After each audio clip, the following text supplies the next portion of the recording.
नमस्कार, म विश्वराज अर्याल। मिति 2082 पौष 11 गते प्याप्सन बागमती प्रदेशले एउटा नेतृत्व विकास, तनाव व्यवस्थापन र संस्थागत चुनौती विषयक कार्यशाला आयोजना गरेको थियो। त्यो कार्यक्रममा म आफू उपस्थित भएको थिएँ। त्यस कार्यक्रमका की स्पिकर हुनुहुन्थ्यो पूर्व प्याप्सन अध्यक्ष डिके ढुङ्गाना, डाक्टर चिन्तामणि योगी र डाक्टर श्रीकृष्ण वाग्ले हुनुहुन्थ्यो। उहाँहरूले व्यक्त गरेका केही कुराहरू म आफूले नोट गर्ने प्रयास गरेको थिएँ। त्यो नोट गरे अनुसारका केही कुराहरू मैले यहाँ पस्कन खोजेको छु।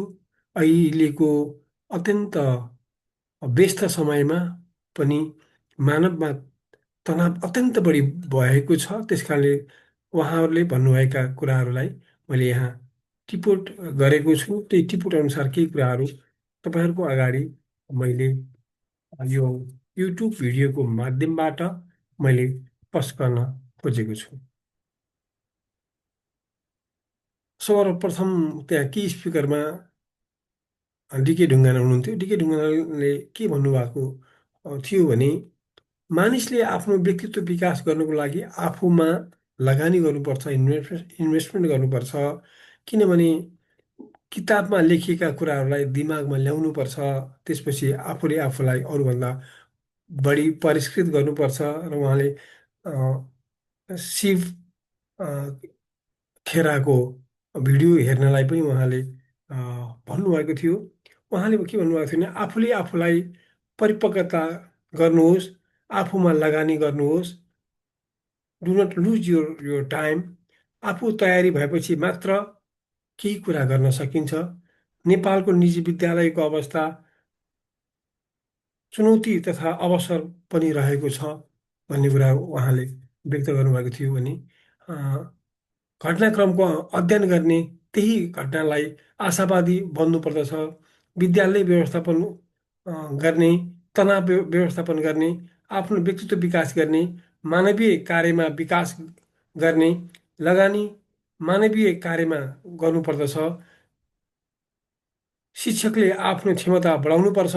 शिक्षकलाई तालिम दिने, सामाजिक सुरक्षाको उसको विकास गर्ने भन्ने कुरा पनि उहाँले त्यसमा जोड्नु भएको थियो।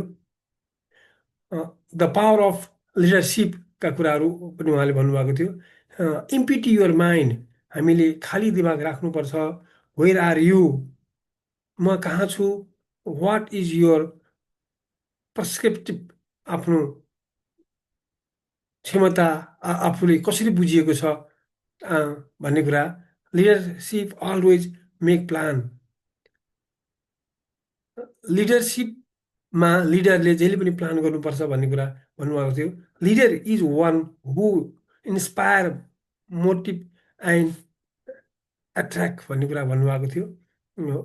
अब यसमा के कुरा हुन्छ भने, सबैभन्दा पहिला आफूले आफूलाई राम्रोसँग चिन्नुपर्छ। त्यो अनुसार आफूले मेहनत गर्नुपर्छ र आफूले आफ्ना कुरा भन्नुभन्दा पनि दोस्राका कुराहरूलाई पनि ख्याल गर्नुपर्छ।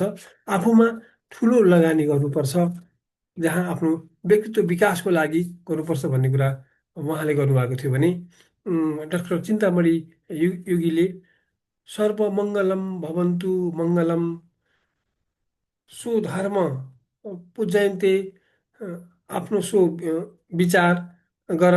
गीता सारका कुराहरू, न केही जित छ न केही हार छ, समानता छ। उहाँले अर्को कुरा के भन्नुभएको थियो भने, खै के बुझेँ खै जीवन ढल्न लागिसक्यो, खै के बुझेको खै।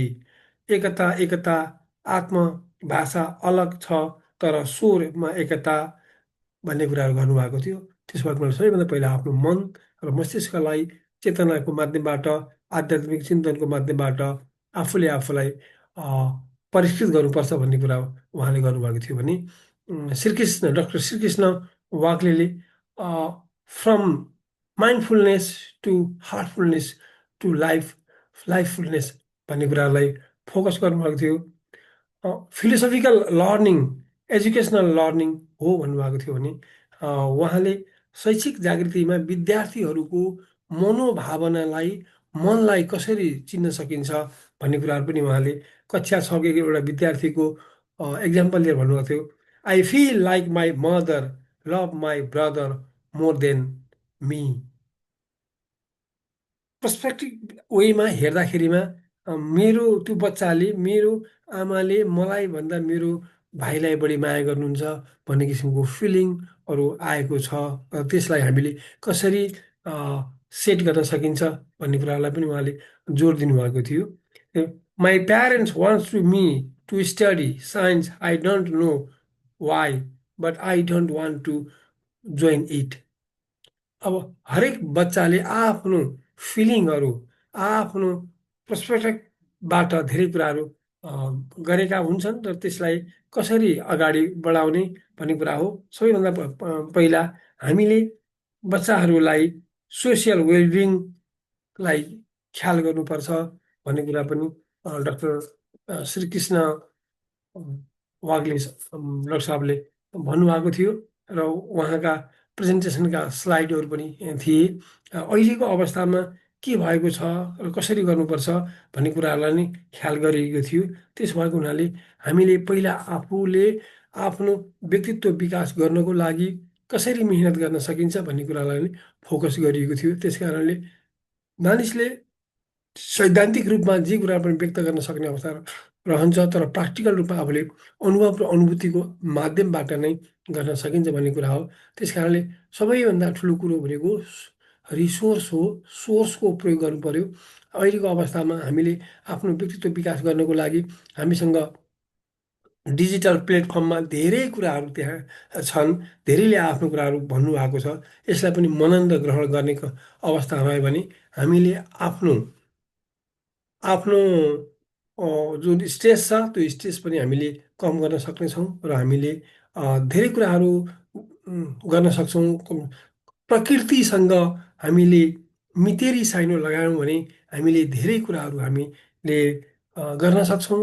प्रकृतिमै आधारित मैले सधैँ भन्ने गर्छु, प्रकृति संस्कृति प्रविधि सृष्टि र मानिसहरूलाई चाहिने समृद्धिलाई पाँचवटा चिजलाई साथमा लिन सक्यो भने शिक्षण सिकाइदेखि लिएर मानवको तनाव व्यवस्थापन गर्न सकिन्छ भन्ने किसिमको निचोड हो। किनभने स्कलरहरूले केही अनुभव गरेर नै उहाँहरूले यथार्थ सत्य कुरा भन्नुभएको छ। त्यसलाई नै ख्याल गर्ने अवस्था रह्यो भने सबैमा सहजता हुनेछ। त्यसैले हामीले हामी को हौँ भन्ने कुरा आफैले ख्याल गर्नुपर्छ र हामीले भोलिको भविष्य के रहन्छ भनेर चिन्तन गर्नुपर्छ, मनन गर्नुपर्छ, आफ्नो व्यक्तित्व आफै विकास गर्नुपर्छ र हामीले आउने जेनेरेसनका भाइ बहिनीहरूलाई पनि हामीले राम्रो किसिमको पाठ सिकाउने वातावरण बन्यो भने मात्रै सहजता हुनसक्छ। दर्शन सबैको छ, तर त्यो दर्शनले कतिको काम गर्छ भन्ने कुरामा पनि बढी ख्याल रहने अवस्था